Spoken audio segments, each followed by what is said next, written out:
This video is going to outline, step by step, in as few words as possible, how to go from frustrated guy or girl who has no idea how to start their online coaching business to, wow, I have a client now. This is great. And it's all going to happen in 7 days or less. And if that sounds too good to be true, it's not too good to be true, because this is exactly the process that I take all of my beginner clients through. And now I'm giving it to you step by step for free because I want everyone to win. And I'm going to start right now because this is my first ever real YouTube video. I've watched a bunch of them and they always have a bunch of garbage at the beginning that you have to sit through before they get into the meat of the thing, but not me. That's my promise to you. We jump right in. So here is how to get your first client in 7 days or less. Ready? Step 1. You got to create your offer. Create your offer. And I outline in way more detail how to do this in my free course, which is included in my free community for entrepreneur dads. Check the description to join. Did I say it was free? I think I said that already. But I'll give you enough to get started right now. So your coaching offer is always going to have 6 parts. The first part is the distinct pain that you're solving. It has to be painful. People don't sign up for an expensive coaching offer to solve a little tiny pain. They aren't going to throw you thousands of dollars because you help them get over an occasional headache. They're going to throw you thousands of dollars because you eliminate their endless throbbing migraines that feel like a hammer pounding into their temple 24/7. That's a metaphor, by the way, but I hope you get the idea.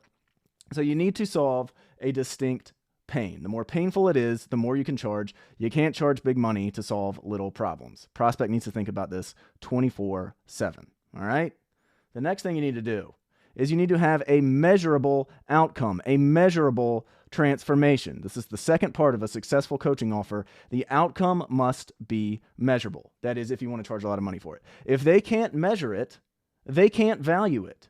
So what you're not going to say is, I'll just help you sign up for my coaching thing and I'll help you feel better, or I'll help you become a better husband. You have those aren't measurable outcomes. They aren't transformations. You have to make it measurable. So instead of I'll help you feel better, you'll say, I'll help you lose 30 pounds. Or instead of I'll make you a better husband, you'll say, I'll make sure that you and your wife never mention the word divorce again. If the outcome is not measurable and you're not solving an acute, painful problem, then you're not going to be able to sell this for very much money. Okay? So number 3 is time. Time. The time commitment and the time on the calendar. And I'll be brief with this one, but very generally it's how long does it take the outcome that you're getting them in the step before, and to solve that pain, how much time are they going to spend on it? You need to have some idea of that before you start trying to sell your offer. It doesn't have to be perfect, but you need some kind of idea. So you get measurable outcomes solving painful problem in 3 months or less with less than an hour per day, that kind of thing. That's how you need to think about it. And the less time it takes, the more you can charge. So number 4 is your vehicle. This is the fourth part of every successful coaching offer. And this is where your creativity is going to shine through. You need to stand out. There needs to be some kind of unique mechanism that gets them from the pain they're in now to the transformation that you're promising in the time that you've promised. And it always has, and number 4, your vehicle, it always has 2 parts.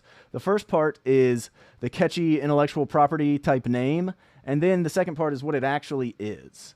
So as an example, one of my clients sells marriage coaching for men who have dead bedrooms. So his catchy IP type name is the Marriage Intimacy Accelerator. But then what it actually is a one-to-one text communication, calls whenever the client needs it, and he's basically their virtual wingman whenever they're interacting with their wife. So number 4, your vehicle, make it different, make it memorable, make it clear what it actually is, and make it as convenient as possible for the prospect. That's a good thing to remember. The more convenient their life is while they're working with you, the easier their life is while they're working with you, the more you can charge.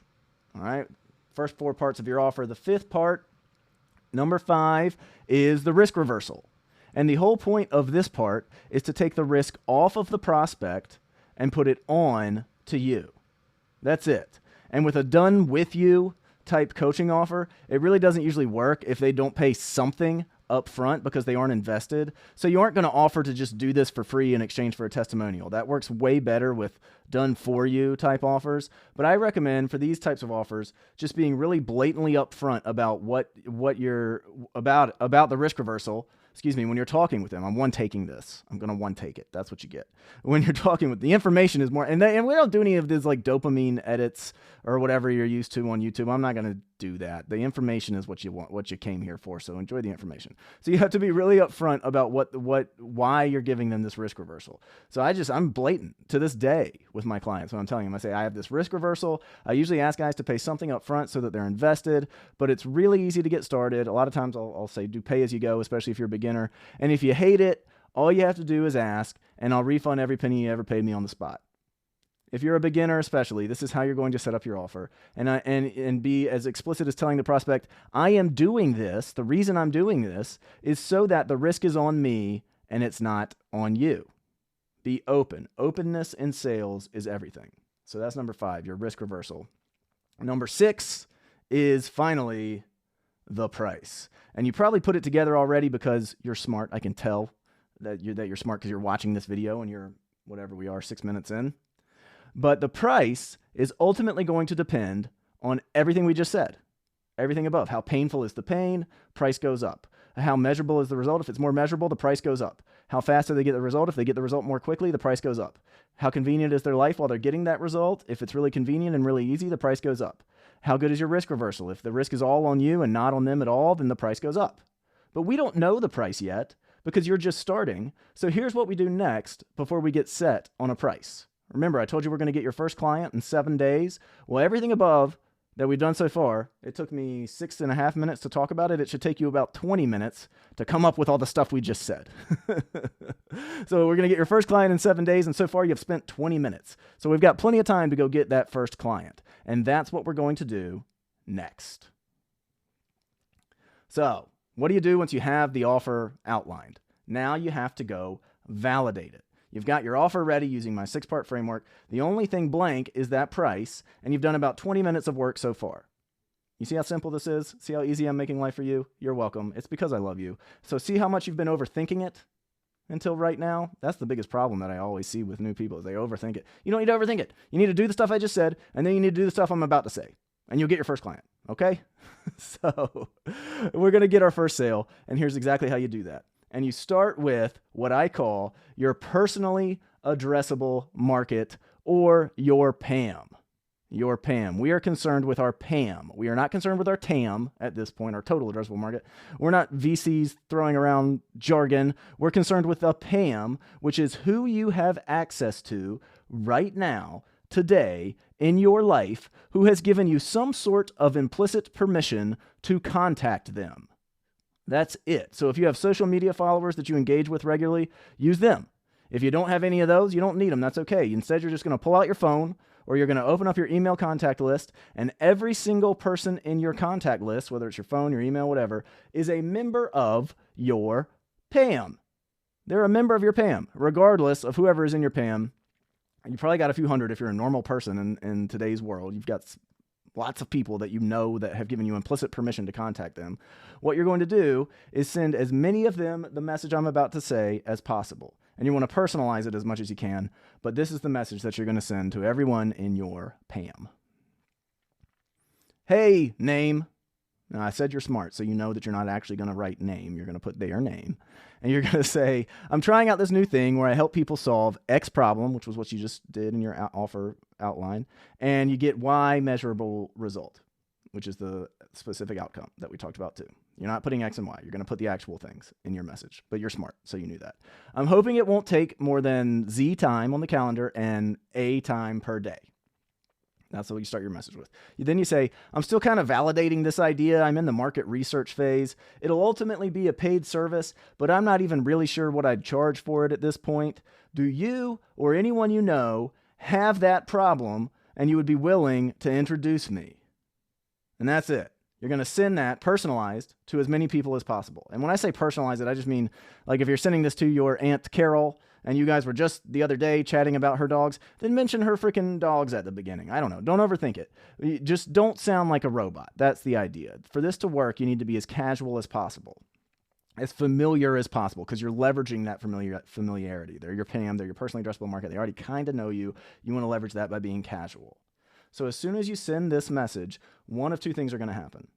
Thing one is that could happen is they're going to say, oh yeah, that's me. I know. I have that problem. Or I know Mark. who has that exact problem. In which case you say, great, let's talk about it. Or great, can you introduce me to Mark on an email thread or text chain? Which is very important, by the way. You want the three of you to all be present at the beginning of the conversation because that increases the likelihood that the prospect, Mark, or whoever it is going to engage with you. And then you just take it one-on-one.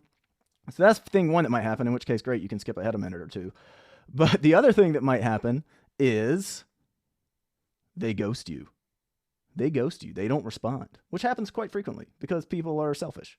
But we're going to make them help you. Don't worry. So they ghost you. They don't respond. Here's what you do in that case. You wait a day or two, and you respond back with, oh, my gosh, I forgot to mention, regarding that new thing I'm doing, if you send me anybody and they wind up signing up, I'll give you $100 as a referral fee.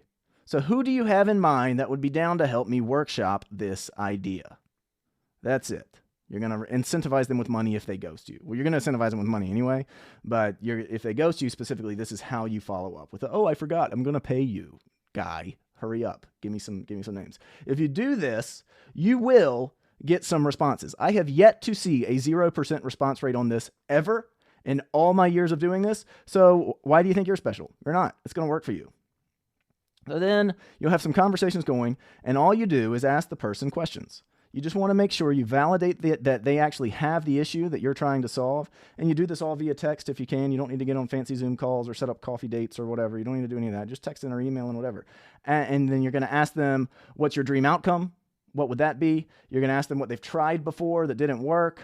The whole time, you just have this attitude of, I'm information gathering here. I'm going to launch this soon. I'm just doing market research. Be grateful. Be as grateful as you possibly can the entire way. Be funny. Be normal, just like you're talking to a friend, because that's what these are, or they're friends of friends or of friends, whatever. And then once you validated that they have the thing that you want to solve, you're going to say, oh my gosh, thank you. Thank you for all your help on this so far. This has been crazy valuable. So the last thing I need to figure out for this new business idea is pricing. This is what you're saying to them. And you say, I think ultimately it's going to be like in the $2,000 to $3,000, maybe $4,000 range. And this is important, by the way, because what you're doing when you say this is you're anchoring their expectations to a certain price. So whatever you ultimately want to charge for your thing in your perfect world, say that range. And don't be ridiculous. Don't say something that is totally unsupported by the market. But I'm sure in all of the overthinking that you've been doing prior to this point, you have some idea of what people charge for what you want to do. So you should be able to come up with a number. That's the number that you use in this part of the conversation. So you'll say ultimately, I don't know, it'll be in the 12 or 2 to 3, 4, whatever K range. But I want to see how the general public values it. So can you let me know what price for this service where if we solved X pain and got Y outcome and Z time frame, can you let me know a price that you think, oh my gosh, that's the biggest no-brainer. That's the biggest deal of a lifetime. Sign me up yesterday. I can't believe it's that cheap. And then can you let me know a price where you'd say, oh, this is a little steep, getting a little rich for my blood. It definitely feels premium, but you know what? I'll try it out anyway. You want to get that range. Ask the question just like I just said. Rewind the video, bookmark the video, whatever you got to do. Ask it exactly the way I just said. And usually, people will say, let me think about it. Which is true.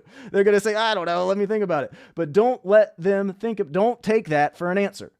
We're not going to let them just think about it because then that's when the conversation dies. So that's very important. You're expecting them to say that. And then when they do, here's what you say next. Just throw back at them.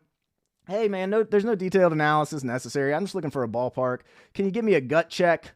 Gut check the answer. What do you think? What's a range? It's so cheap, it's a deal of a lifetime versus feeling a little premium, but I'd probably do it anyway. Just force them to give you a couple numbers. And they will. They do. They always do. But they take a little massaging, a little friendliness. And they'll give you some numbers. So they'll say something like, oh, I don't know, for what we just talked about to get rid of that big pain that's been bothering me for 1,000 years, probably, they always lowball it, but that's okay. That's okay. They say probably like 500 on the low end, 2,000 on the high end. Now, they would have lowballed you even more if you hadn't anchored them with the 2, 3, 4,000 at the beginning. That's why we do that. So they're going to say, oh man, 500 on the low end would be like the deal of a lifetime, 2,000 on the high end. And as soon as you have those numbers, that's where the magic happens. Well, the magic has been happening this whole time, but now it happens again. So you take their lowest number. Say they said 500. And you say, yes, thank you. That's so helpful. So the 500 on the low end for you, I'm actually ramping up my pilot program, call it a pilot, call it a beta group, whatever. I'm ramping up this pilot idea of it now. It's pretty much ready to go. So do you want to just do it for 400? Since 500 is the low number that you say, you just want to try it for 400 instead. And if you hate it, I'll refund you anytime. What do you think? You want to do it? Boom. And there you go. That is how you get your first client. Because if you have this conversation with at least 10 people, at least one of them will agree to it, will agree to try it. Probably way more, because they just told you they have this big problem. They just told you what their dream outcome will be. You just told them, and they told you what they would pay for it, and you're doing it for a little cheaper to solve the problem they just told you they have and get the dream outcome they just told you they want. That's why this works. So you're going to try it, and a couple people will be like, sure, and there you go. As promised, within 7 days, you've got your first client. See? I told you this was going to deliver. There you go. So that's it. All that's left is to treat them like the early adopter kings that they are. Give them incredible service and get a testimonial when they're done, and pay them to refer more people your way. And that's it. That's how you get your first client in 7 days. Even if you have no idea what you're doing, or you've been overthinking this for a year and a half, just forget about it. It takes 7 days. Start right now. You'll get paid in 7 days. That's it. Why are you overthinking it? You shouldn't be. But that's what I see over and over again, because I still deal with a lot of beginners, and that's what happens. So I hope you got something out of this. Go try it. Don't overthink it anymore. And if you want to chat with me for free on a once a month, plus get all my other free resources that I've ever made all in one place, plus join a network of hundreds of other entrepreneur dads doing this all the time, all day long, click the link in the description of this video, and you'll get into our free school community. Get in there. Tell me you came from YouTube. If you tell me you came from YouTube, I'm going to be so freaking grateful, because like I said, this is my first long form YouTube video. I think it was pretty good. I did it in one take. I said I was going to do that, and I told you what I said I was going to tell you. So that's pretty good. But if you tell me you came from YouTube, I'll be really happy, and that'll make my day. I have like 1 million followers on other platforms, but I'm doing YouTube now because it's the best platform that I've seen in terms of the algorithm and reaching new people like you. So I've been overthinking YouTube for way too long, but here we are. So thank you for watching. Click subscribe, click like, all that stuff they tell you to tell people. Do it. Just please do it. Thank you. Please do it. And then join our community below. And I'm going to do a bunch more of these. So I'll see you then.